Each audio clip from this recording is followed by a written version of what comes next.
What's going on, everybody? I'm Rachel, And I'm Vaughn.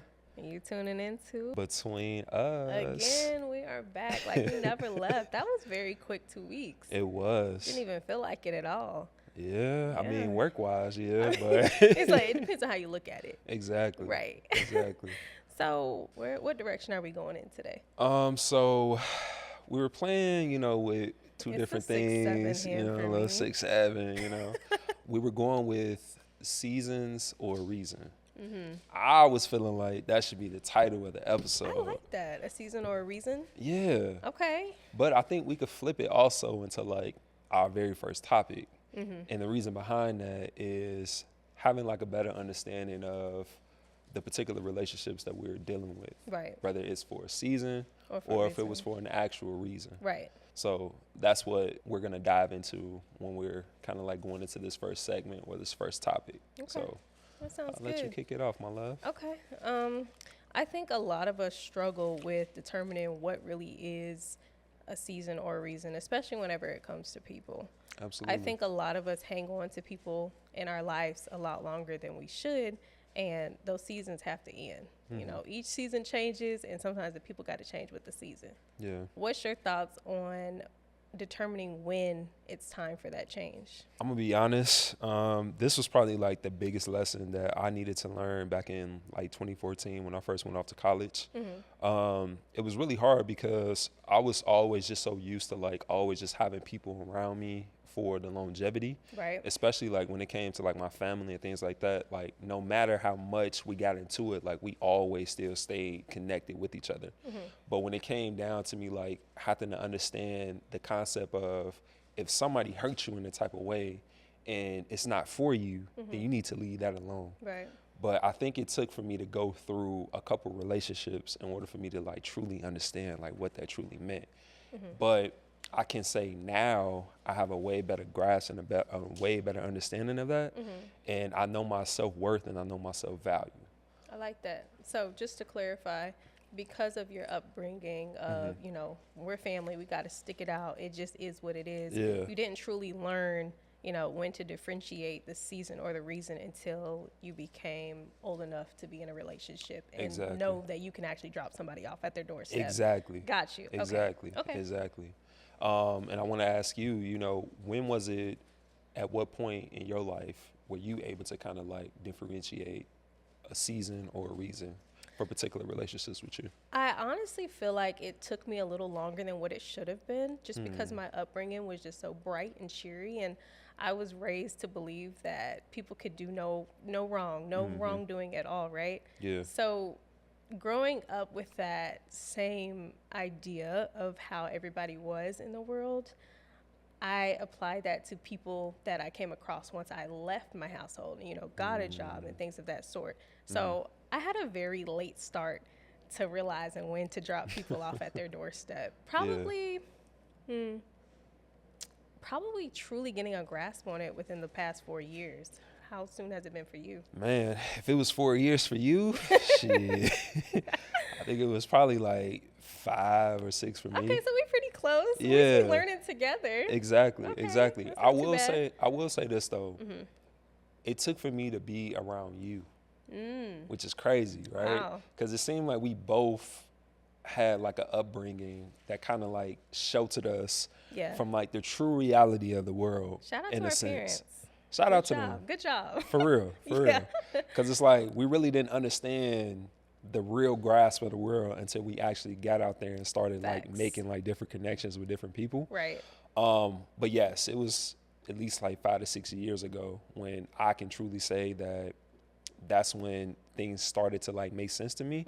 But I think you, my love, How did I contribute to that for you? I think you really made me like dig deep inside myself and like truly understand like if something is of value and if it's of value to you, then it makes sense. But if it's not of value to you, then leave that shit alone. Leave it alone. Yeah. Because what are you going to get out of that? It's Nothing. a lot easier said than done, though. It is. It is. It is. But I think it takes a lot of back and forth and a lot of like different, relationships and experiences for you to like get to that point. right. But once you actually get to that point, you would know exactly what that shit feels like. Facts. Because you would come to that realization that, damn, like, I do mean something. And this person is dragging me. Right. And like, in order for me to like get to that next level that God is, projected for me to be at, and I need to let certain things go. So let me ask you though, what is it that is the telltale sign to tell you when something has ran its course? Because we know how it feels to want to get it off, but like, at what point do we realize, all right, I'm putting my foot down, this is it? I think you got to ask yourself maybe like one or two questions. Is this beneficial? And when I'm evaluating this person or this relationship, is it mainly a win-win for them, or is it beneficial for both of us? Ooh, so is it reciprocal? Exactly. I love that. Okay. Exactly. And if none of those boxes are checked, then I think you should make that determination like, all right, this is not something that is going to be worthwhile or worth the attention of me still giving to that. That makes sense. I think for me, it's two things. And the first one is energy and being vigilant as to your surroundings and knowing yourself to know what all you can and cannot put up with. And then for two, it's relying on your partner. So the right partner. So the way that I trust you is the way that I trust myself. And I trust that you would tell me, in times where I may be blind because I'm the one in the situation of what really is something that's going on that I can't see, if that makes sense. Absolutely. So putting my trust in you to guide me in a way where, if I can't truly see my surroundings and the situation that I'm putting myself through, for you to bring me out of it and be like, hey, you need to, wake up. This is what's really going on. But I think that's what one of the key foundations of a solid relationship is relying on your partner to be that wake-up call whenever you don't have it for yourself, for sure. Absolutely. And we could probably dive into like individual situations and things like that. We'll be here all day. But just from like a general, standpoint and things like that, there have been times where like I had to like say, baby, like, you have, is this person truly looking at it from a lens of like what's going to benefit the both of y'all, right? Or are they just looking at it from a lens that's just going to benefit them? And you said like, baby, like, I think this only benefits them, like it's not beneficial for both of us. Facts. And then from that standpoint on, it's like, how long do you feel that this is going to be a continuous thing where like they're just going to look at it from a lens for themselves, or not from a lens of helping both of y'all? Facts. And then you make that determination like, nah, it's time for me to go ahead and cut ties. Because being honest, like, seeing the pros and cons of somebody can be extremely hard to do. It is. And sometimes it's way easier just to see the pros because that's what you choose to, and then you tend to forget about the cons.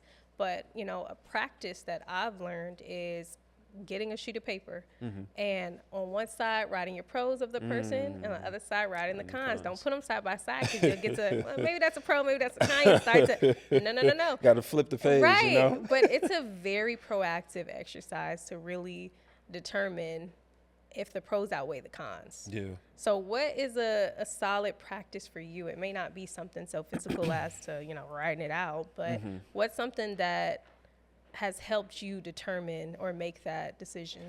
If I'm being completely honest, I think I've based this decision based off feelings.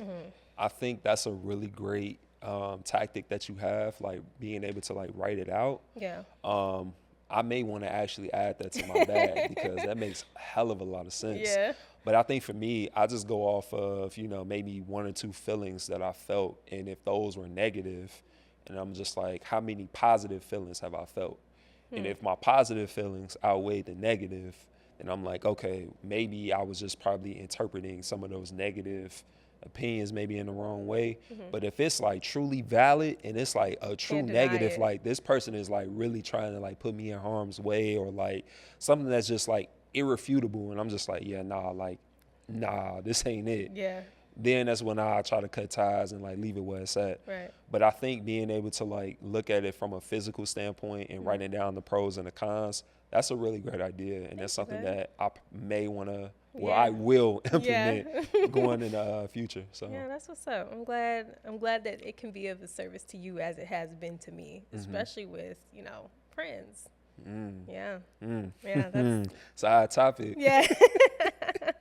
That is a hot topic. Yeah. I think when it comes to friends, we've been through like so many different phases of our lives already with us being, at very young ages, me being 30, you being 26. So I will say that my high school experiences are completely different than my college experiences when it comes to friends. Right. And sometimes when I look back at my high school friends, I'm like, man, I wish I could have been able to do this with them versus doing this with my college friends. Right. But at the same time, kind of going back to understanding the reasons and the seasons.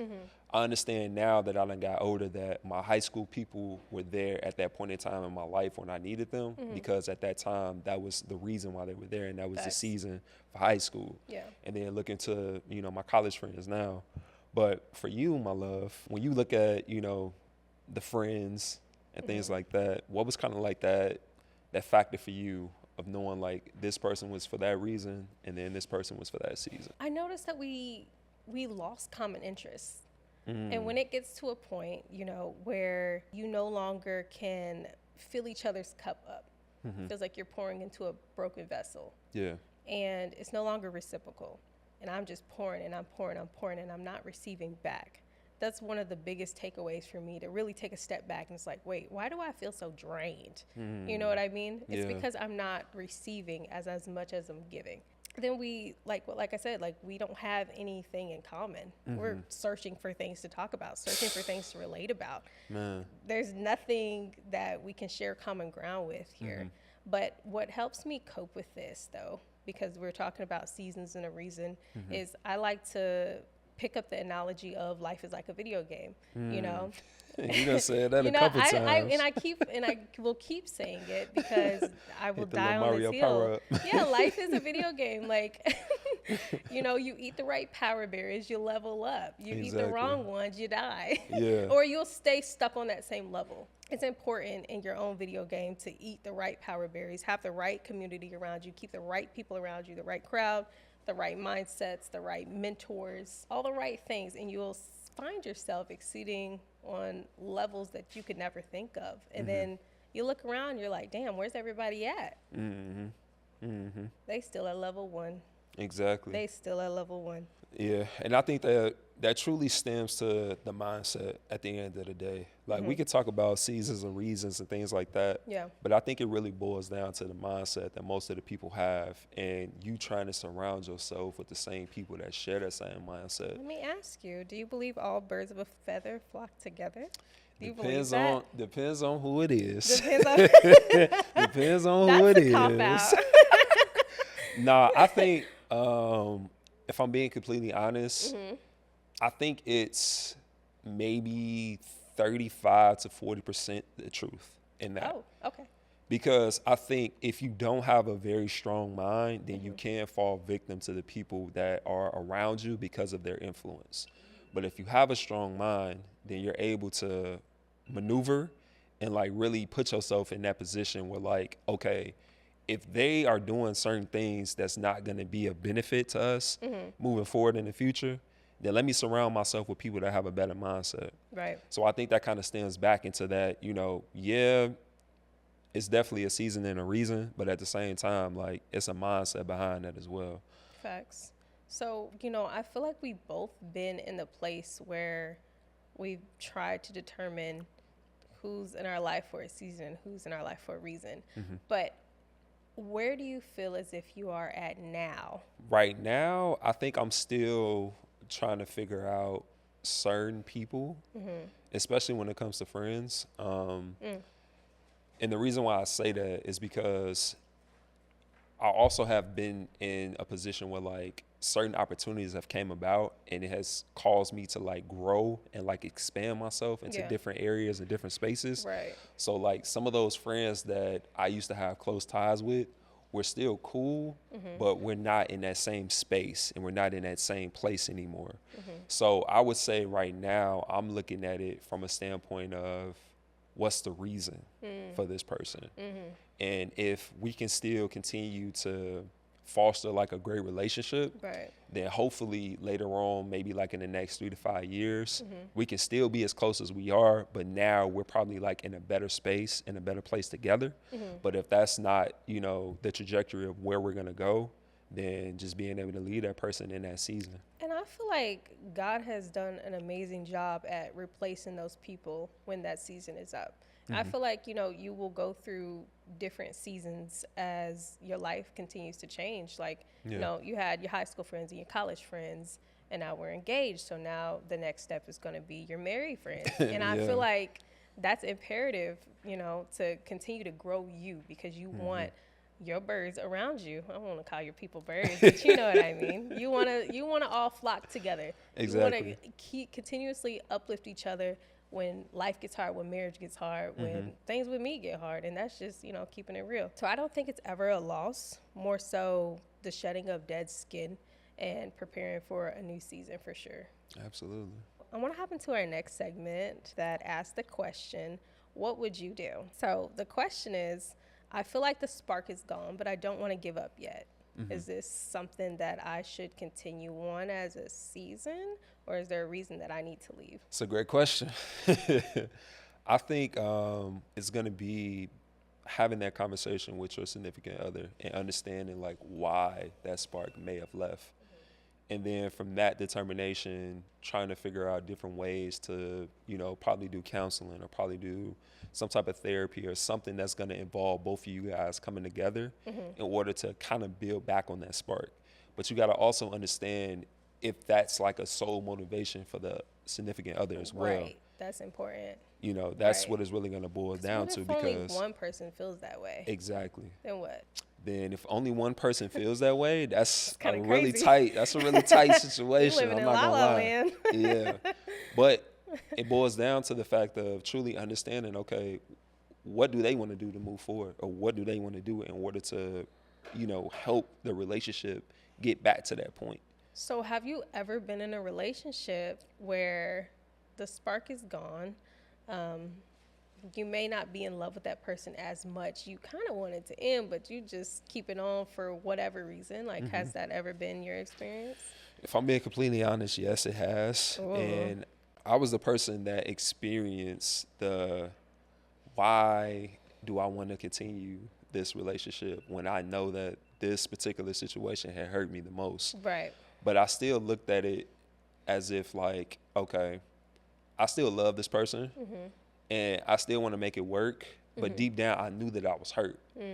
And I didn't really look at two other alternatives in order for us to like come together and like really fix that component.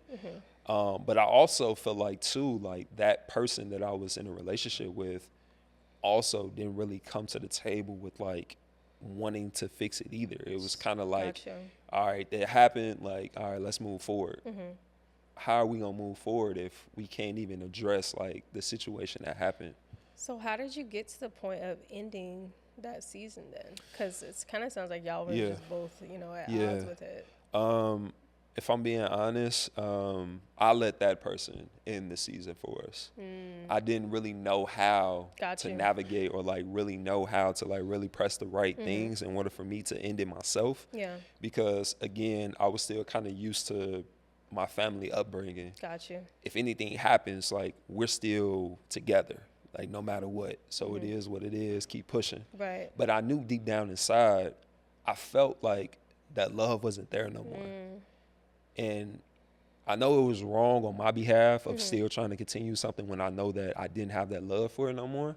But I didn't really know how to like address that person and like say like, yeah, no, it's not cutting it for me no more. Do you feel like that stems from not wanting to hurt somebody though? I think it does. So you would rather hurt yourself and stay there? Yeah. And again, I feel like it's still like something that comes back from just childhood traumas and things like that. Like me being the oldest, like I never wanted to put anybody or put my siblings in like any type of like harm or danger. Right. And I think I probably took that into adulthood as well, of looking at situations where I know that this wouldn't benefit me, Right. me listening to myself and Yeah. the advice that I'm giving. Right. But at the time, you know, when I was younger, like I didn't have like too many outlets for me to like really pour that same type of like energy into and get like a good positive response back. Got you. So that was kind of like the best way I knew how to navigate that situation of just playing like everything was fine. And then if it came down to it, maybe I'll say this, maybe I'll say that.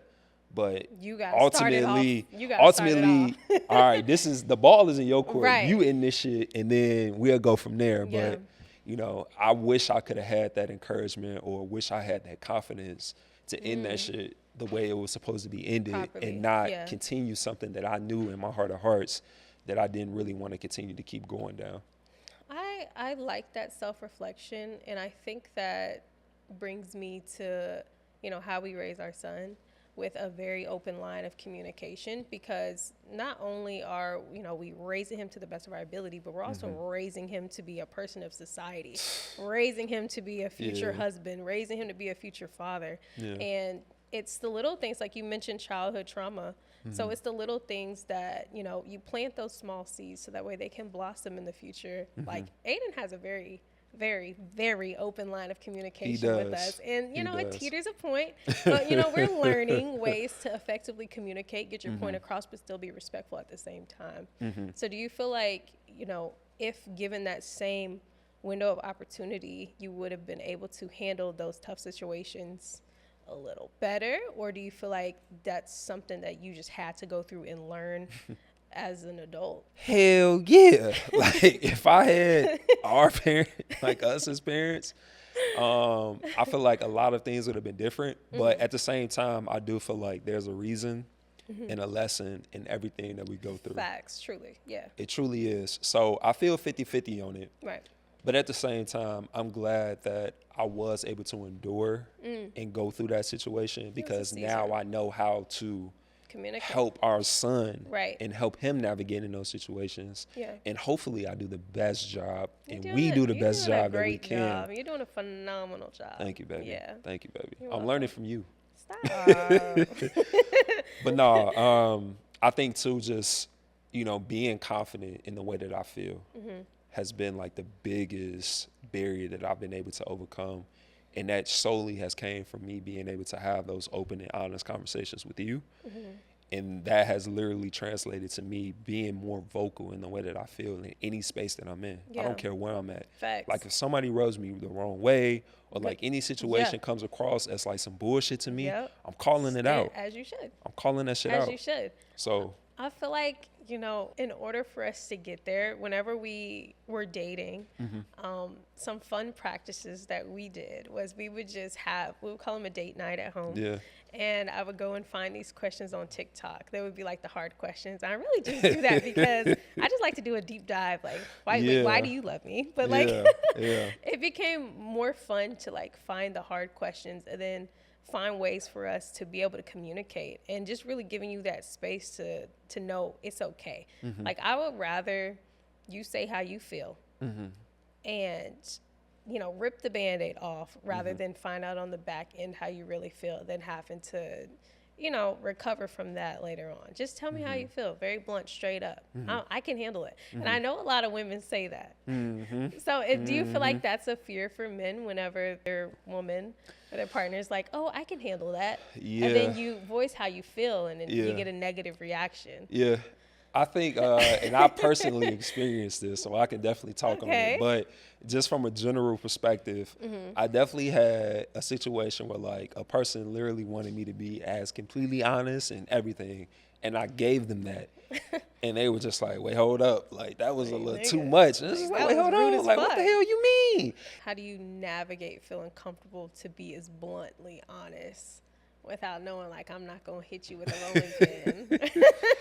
I think, you know, just based off of the way that we do communicate with each other, it took, even now, like in our relationship, it definitely took me a little while for me to get to that comfortability where like I can tell you like, yes, I don't feel like doing this. Yeah.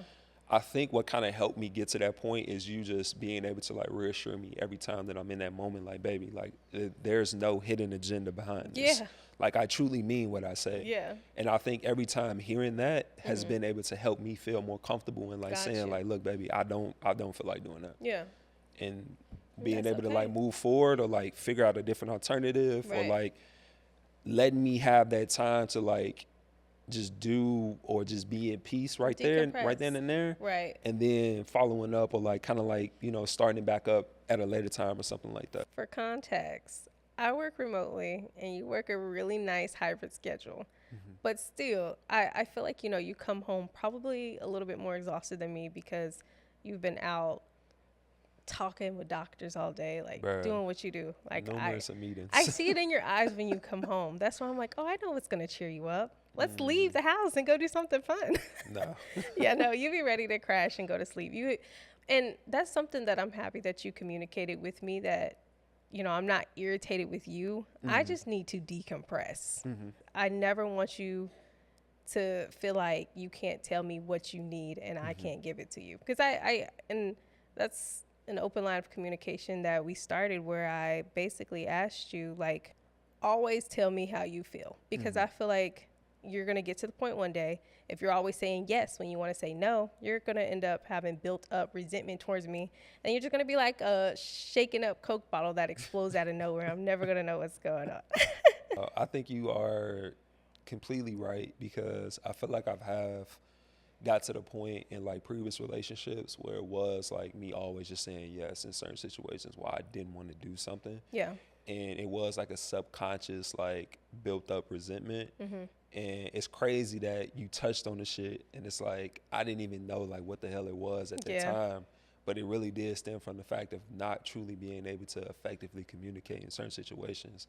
But I think that only came from the fact that that particular relationship didn't really garner that type of like open communication and shit like that. So I think that's probably why that happened. But no, you're completely right, baby. So Completely right. circling back though to the topic, and that's your favorite corporate jargon. Let's circle back Let's to circle the topic. back on this. The topic at hand Yeah. was that, you know, communicating is one of the key foundations of and components of a solid relationship. And I feel like, I won't say we mastered it. We do a pretty good job at being very vocal how we feel, very respectful. And I asked Aiden, it's like, have you ever heard us argue? And what has he said? He always says no. Now, I'm not saying we won't argue. We will have very respectful disagreements. Very respectful, but in the same tone that I'm speaking to you now. And I want to ask, like, how important is it to keep a level head? Because you are way more level head and patient than I am. And I want to ask, why is that so important, for one? Yeah. Two, why is that important around your children? And three, how do you maintain that composure in high level conflict situations? Yeah. For starters, for one, it's important because I feel like when your emotions are heated, you're going to say things and do things that you don't truly mean. Yeah. So being able to like understand yourself and like remove yourself from the situation and come back to it with a level head is going to be like the greatest component in order to like really like be effective in a situation where you feel like you need to like be communicative in that situation. Does that work for everybody though? It depends. Okay. It depends. I want to say it should work for everybody, but I know it doesn't. It's really important because, like you said, from a kid perspective, if they're seeing their parents always arguing and things like that, it's going to lead to like them looking at their parents like they're not in love, or they're going to exemplify those same situations with their partners. So I think it all really boils down to creating like the next generation to be better than who we are. Ooh. So you feel what I'm saying? Like, I don't ever want Aiden to be in a situation where like he don't know how to communicate with his partner. Yeah. Or like he's letting his emotions get the best of him and now he's like cussing her out and all this other stuff when he doesn't even mean none of that shit. Right. And it starts with me being like that example. Now, do everybody have those perfect examples? Hell no. Yeah. I didn't have that perfect example. Mm-hmm. You know, most people don't. Mm-hmm. But at the same time, you have to be that example that you want to see on a day to day. And I think that's what embodies me personally to like navigate in those situations like that. So that's how I maintain that, because You answered all three of those questions in one. Exactly. I maintain that because I want to exemplify myself in a different light than what was shown to me. And I want Aiden to always remember those type of key moments. Yeah. But like, man, like my dad, he never blew up on my mom. Yeah. And if they did have a disagreement, they worked that shit out. And that was that. They love each other. They do. You feel me? Like, Yeah. that's what it really boils down to. And that's like the real importance of it all. You answer that so well. I love how like I asked you like 5 questions in one, and you're like, I got this. Hold on. Let me summarize. You this landed the quick. plane very well. Yeah. And I don't know. There's something that I love though is the example that you're able to be for Aiden, because I like how you said, if I've never done it, well, in so many words, if I've never done it, why should I do it? And I think that is going to be something that Aiden looks back on, just like we look back at our own childhood and the trauma and whatever came from that. You don't even realize it, but self-consciously you will begin to embody those same actions that you were raised by, you know, in your latter life. Absolutely. And I think, you know, for me personally, I may have only had like 2 really good examples of like being the type of man that I am today. And, you know, it's really crazy too at the same time that it was like movies and like other shit like that kind of like gave me that experience and like that influence to like be the type of man that I am today. Yeah. But at the same time, I think it really just came from like just trials and tribulations of like just knowing what works, knowing what doesn't. But like the older you get, the more, you know, mature you should get in certain situations. I feel like that's a true testament to the character and the person that I've been able to become. And I feel like that's the same for you as well, baby. Thank you. Because you've been through so many trials and tribulations that have allowed you to become the fantastic mother that you are, the fantastic partner that you are. And I feel like, you know, at the beginning of this, we both kind of said that we were sheltered from like certain situations. Yeah. But I think that those situations grew us. They did. And helped us become who we are today. Facts. And that's why it's important to know whenever it's time to let go of that season, because, you know, you make room for what's supposed to be. So I'm glad I let seasons go, because if I didn't, I don't know where I wouldn't be. I wouldn't be sitting here with you, with my wonderful fiance. You know what I mean? I love that for us. I do too. That's why it's important. But that brings us to our next segment, which is what I like to call the mirror moment. And I want to ask, what's something that you held on to past the expiration date, and why? And I know you kind of touched on this, but I want you to go a little bit more into depth to get a full understanding as to why. I'll say it's been a friendship from high school that I've held on to, and I feel like it hasn't truly been beneficial.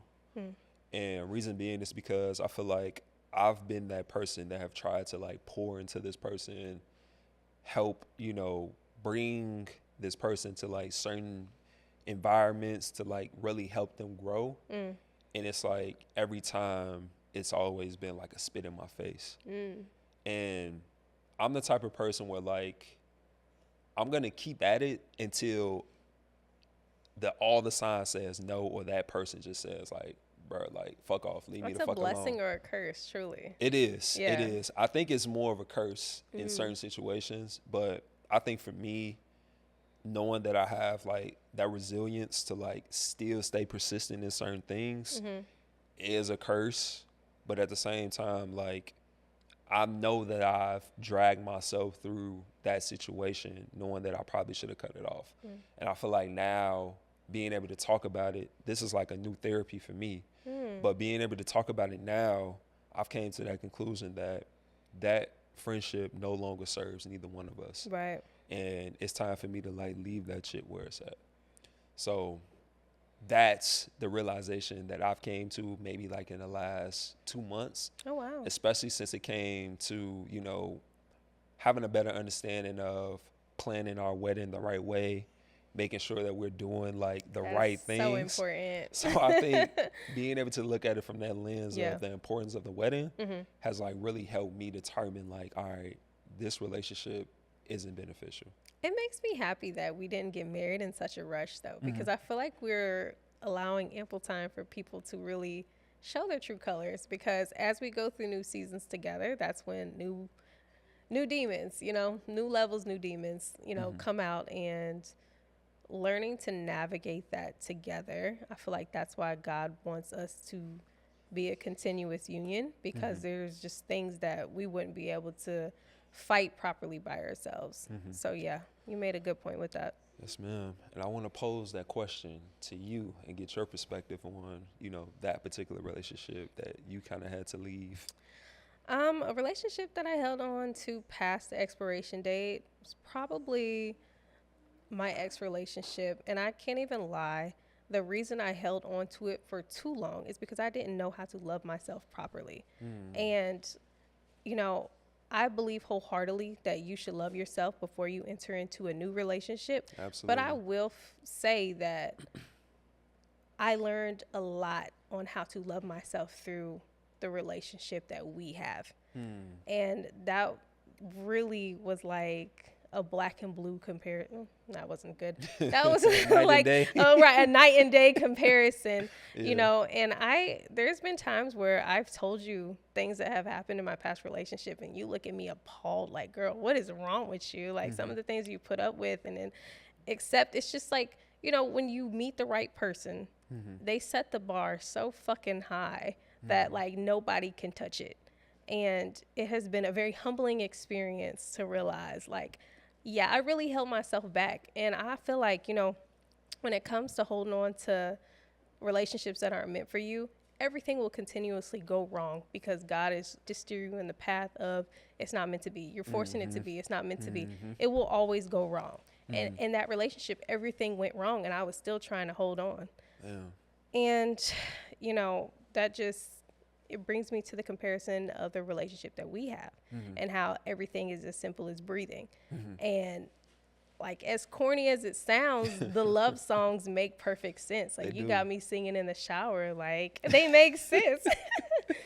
So that is an experience of something that I held on to past the expiration date, but I needed to go through that season. I needed to 100%, see what it felt like to bring myself back, to be loved properly, to love myself properly. So I'm happy that it happened, because I don't know who I would have been if I didn't go through it. Absolutely. Now, we talked about something that you held on to past an expiration date, but what's something that you walked away from at the perfect time? The thing that I walked away from at a perfect time was a job opportunity.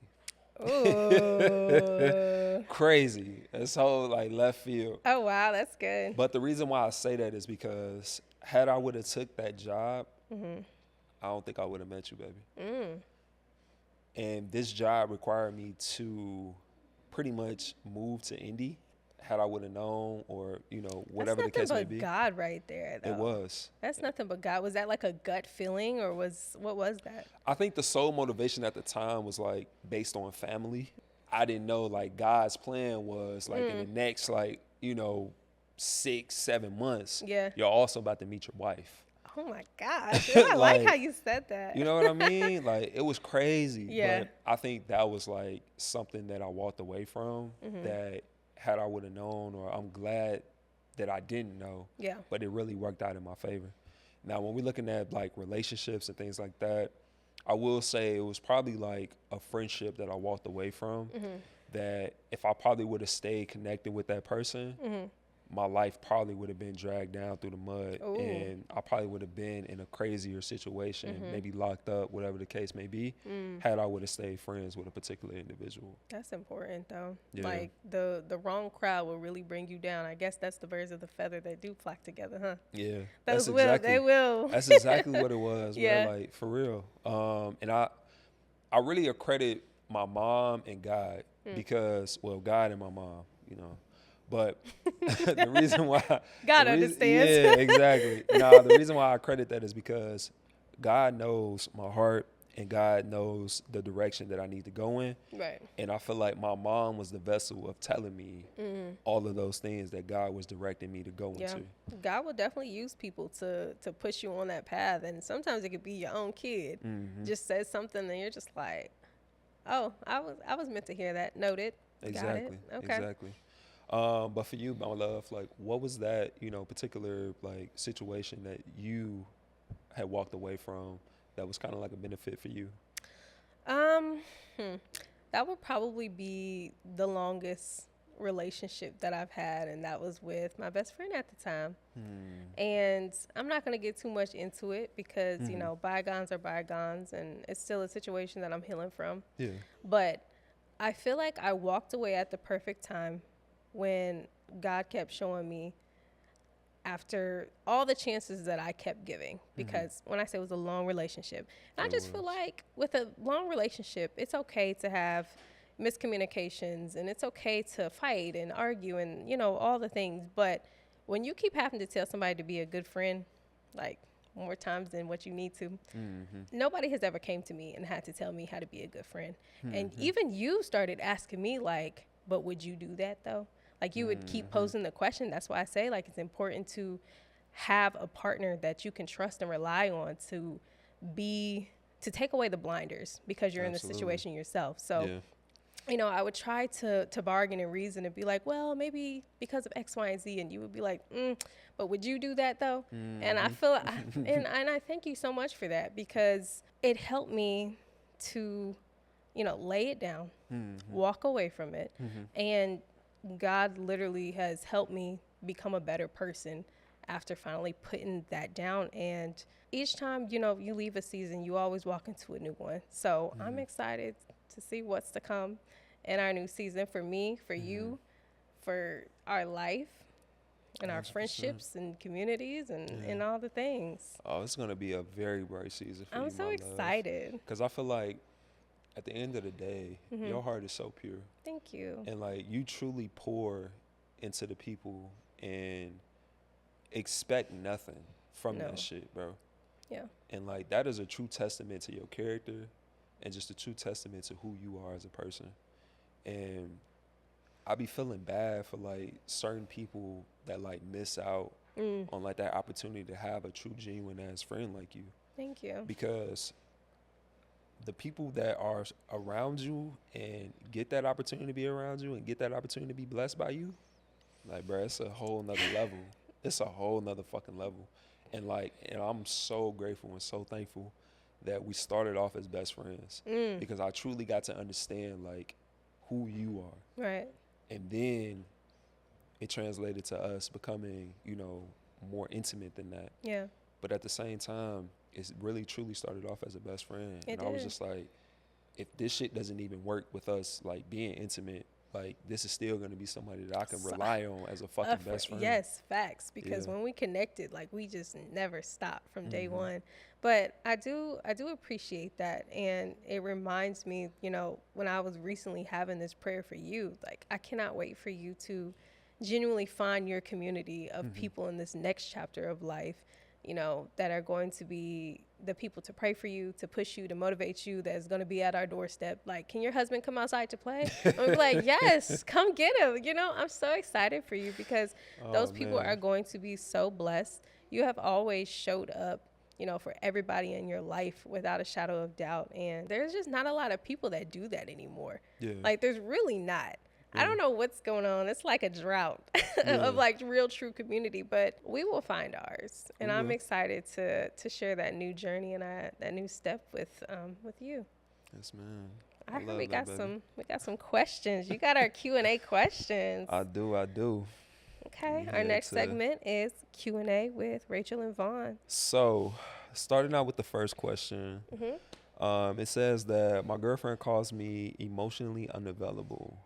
But am I avoiding a conflict or am I protecting my peace? Do you want to kick it off? What's your thoughts? And I'll look at it from my perspective. Absolutely. So I guess it really just depends on the situation. But I will say that most men, if they don't have that space or that availability for them to be vulnerable, then they don't know how to navigate emotionally how the way that they want to communicate in a situation, especially if their significant other isn't giving them an open line of communication. So I think that, you know, from this particular situation, if there would have been a good foundation of communication, then maybe the misinterpretation of this person not being emotionally available probably wouldn't have been the factor. But I still think too it's gonna, you know, come down to both of these two people coming together and like really having like a really good open communication to like move forward and like really make this person feel comfortable communicating their emotions. Facts. Because just like we kind of had said too before, you know, it took myself a little minute for me to feel that comfortability around you. Right. But I think it took for you to tell me, like, look, baby, you can be as open and as vulnerable as possible. Like, I know you deal with X, Y, and Z out in the world because you're a black man. But like, when you come home, this is your sanctuary. Yeah. I want you to tell me everything. Please, like, lay your head down, rest, and we just gonna sit here and you gonna talk about it. And I'm gonna listen. But I think that's very important, though. You know, you made a good point of being the open vessel to be communicated to. So you have to ask yourself, are you really ready to hear what somebody has to say? Like, be mindful of what you're asking for now. Don't ask for it if you don't mean it. Because the second that man starts telling you exactly the things you don't want to hear, you still have to be receptive of it because that's what you asked for. Exactly. But men also need to be respectful on how they're communicating and getting what they need off their chest properly. So I feel like it's definitely a two-way street, but it definitely starts with being the open vessel. Next question. All right. So the next question is, when your partner vents, are you supposed to listen or fix it? Because I never know which one to do. I can start off with this. You pose a great question that I've never heard before in any relationship that I've ever been in. What's that? And you literally had asked me, like, baby, do you want my opinion on this or do you just want me to hear you out? That changed a lot of shit for me. And I think, too, I pose that same question to you now, especially in those, like, heated moments, like, from work or, like, relationships with, like, friends and things like that. Yeah. I always want to set the tone and ask you, like, baby, do you want my honest feedback about this or do you just want me to listen to you? Yeah. Because 9 times out of 10, you probably just want me to listen, but I need to know for sure if that's the direction that you want to go in. So I think in terms of that, listening and asking that question is key. What's your take on it? My take is I'm a very solution-based person, and I have always been that way. Like, don't come to me with a problem unless you expect a solution. And I assume if you're coming to me at this point, you want me to help you fix it. And that was the wrong mindset to have, because I started viewing every single situation that somebody would bring me as, oh, you need a solution for this. And I just rattle off the head of what I think. And I realized I'm not taking the time to be that open vessel that somebody actually needs. And I realized, like, wait a minute, why am I getting negative feedback when you came to me? And I'm like, Rachel, you don't always have to be solution based. Sometimes people really just want to get something off their chest and they just need a listening ear. And the person who taught me that was my mom, actually. And she straight told me, and I'm so happy she did, because, you know, it helps me with my continuous relationships. Like, I thought that was a great way to kind of like segue into our third question. Which I is? truly appreciated your answer on that. Thank you. So the third question is, we broke up, but we act like we're still together. So they're taking trips, etc. They wanted to know, are we healing or are we just playing house? How could you heal in a place that's broken? That's my question. Because what are we playing house for? I guess the bigger question to ask is why. Is it because that's a person that you're comfortable with? Is that a person that you think you need to be together with for the kids? You know, what's the root cause of it? Absolutely. Or is it just you don't like being lonely? I think a lot of people hate to admit that they just like companionship, and when they have somebody that they're comfortable with, it just feels better. And also, kind of sounds like a toxic situation, which a lot of people love as well. Hell yeah. What you think? They definitely playing house. Yeah, they playing house. They definitely playing house.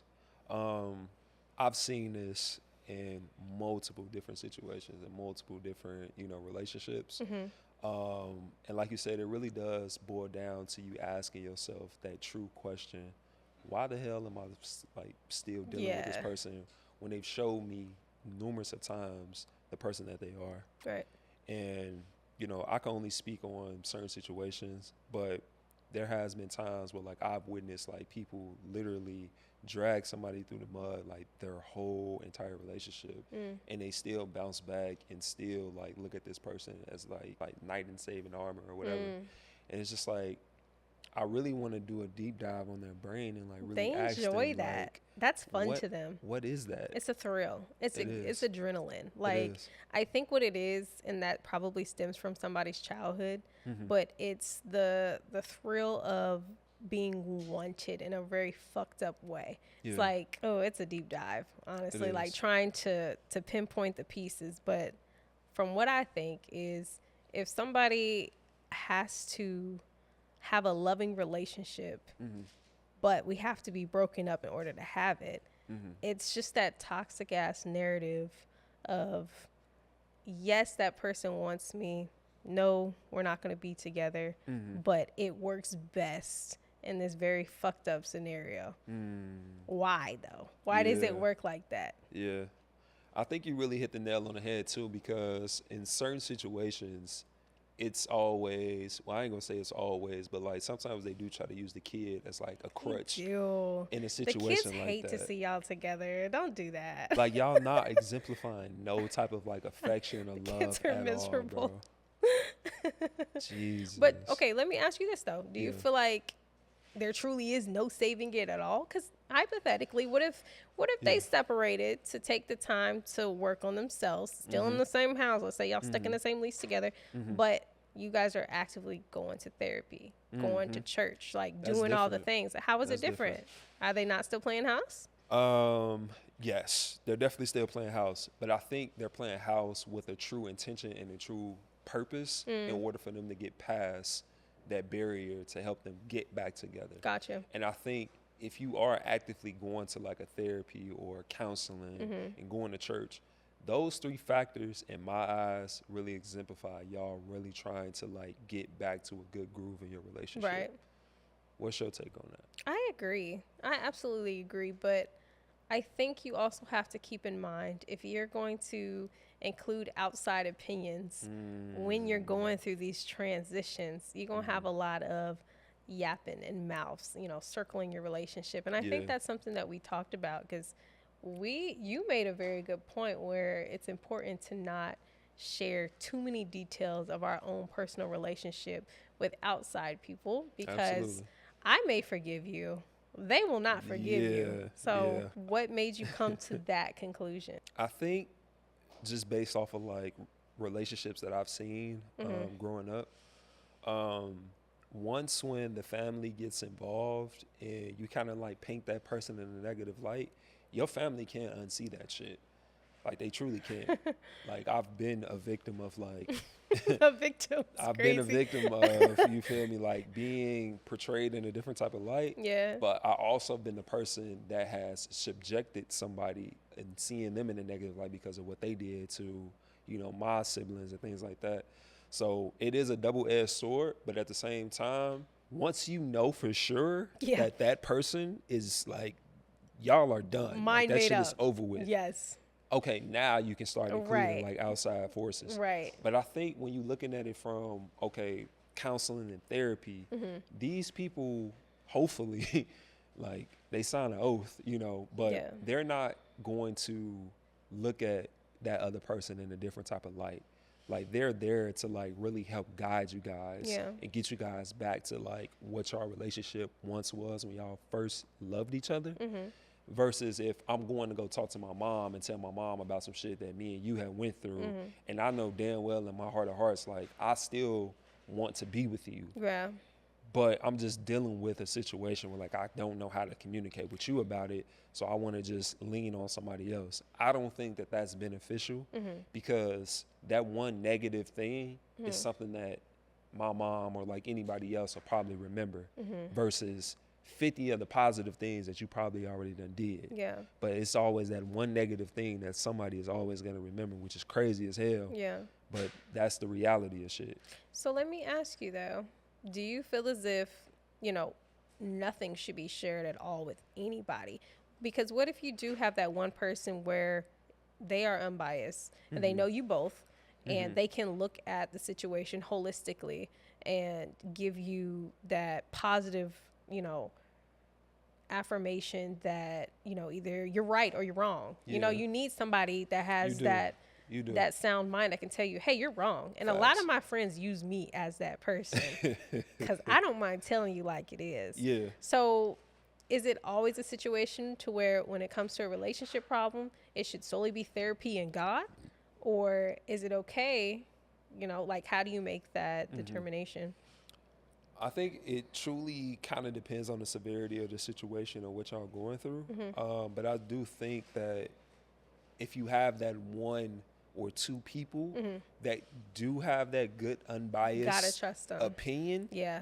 yes, Their lean on those intentions. people. Yes. But I still think that depending on the severity of what's going on in your Facts. relationship, certain things may not need to be shared, just depending on the comfortability level that you do have. I like that. Yeah, you really have to gauge the situation. You do. And you have to, I feel like it's important to bring your partner into it.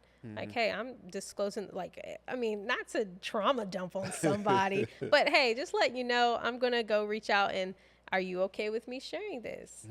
Those are a lot of questions, people don't want to ask, but, whenever you guys are in a relationship or a marriage, you guys become one. Yeah. These are the hard things that you have to do. It's Exactly. a balance of sacrifice. It's a balance of understanding. It's a balance of compassion. It is. And ultimately love. It is. Yeah. I think you said a word. And at the end of the day, love is really the trump card of all of it. It is? It is. Because if you fall out of love with somebody, it's hard for you to get that love back. And when you do get to that point of that particular situation in the relationship, then it is really hard to listen to outside opinions and things like that, especially if it's not from a true counselor or Facts. therapist or something like that. Right. I think the lines will kind of get skewed from that perspective. But I will say that love is a true big component of it all. It is. It So, has to conquer all. It does. It does. It does. Yeah. To wrap us up with our quote to summarize how we feel, what's your quote, babe? So my quote is, it's never a loss, it's a lesson. Ooh. And I learned to look at life that way when I was 19.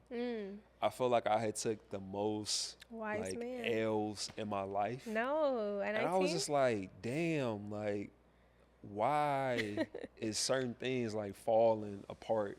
You know what I mean? Right. But I think I had got to that point where I was just I can't look at this as a loss. Yeah. Because I know at the end of the day, there's a true benefit and a true value of why I'm going through this.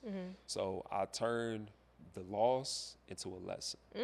So everything literally happens for a reason. It does. I love that. And it's a reason and a season. It is. You know what I mean? Yeah, you ate with that. I give it to you.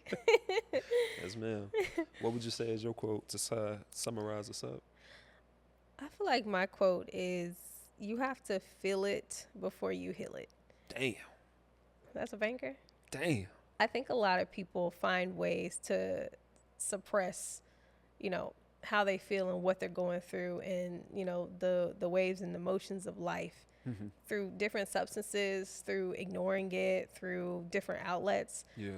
But that lingering problem and trauma will always be there, no matter if it's through childhood to adulthood to even your elderly years. It will always be there until you take the beat to heal it. So I strongly recommend anybody that's going through something, or even if you think you're not going through something, to go to therapy. Truly 100%. go to therapy. Everybody needs therapy, even if you feel like nothing's wrong with you. Facts. They'll probably point out something that you may not have thought was a problem. Damn, that's crazy. But you really got to feel it before you try to heal it. Damn. Because you're not going to do no healing, babes. Damn, at all. baby. No, I love that. I love you. I love you more. I'm gonna definitely steal that. I gotta write You that on gonna my steal it? quote wall. You gonna write on your ooh, that's honestly what we need though, like We do. a We quote do. wall. Put that So on I our say my sweatshirt quote next. wall. I mean my notes. It's a wall of quotes in my notes on my phone. Type shit.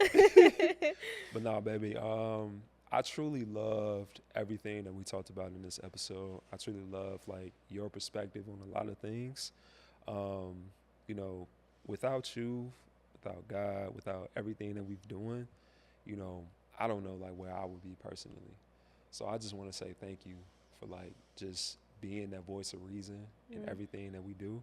And I love you so much. I love you so much. I really enjoy. I think the most fun part of doing this podcast with you is not only because you're my best friend, but it's like good therapy for us. It is. Because it really gives us the time of the day to sit down and connect, just like we do at home. Yeah. But at our podcast on Between Us. So I love you so much. I thank you for everything that you are, everything that you do. Thank you, baby. You're amazing. And I want to say shout out to everybody that's tuning in with us as well. Yes. We love y'all. We do. Y'all inspire us as well each and every day for us like coming out and doing Thanks. most of the things that we're doing today. So shout out to y'all as well, and catch us in the next episode. We And love y'all. Where can they find us though? Hold up. Yeah. Where can we Look be at me. found? Look at me. He's ready to go to bed. Yeah, absolutely. It's that time of the night, you know. Y'all can find us on all platforms that you can think of.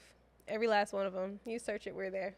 Absolutely. I think that's pretty helpful. Links are down below. It is. We'll have the links included. Y'all have a good night. See y'all later.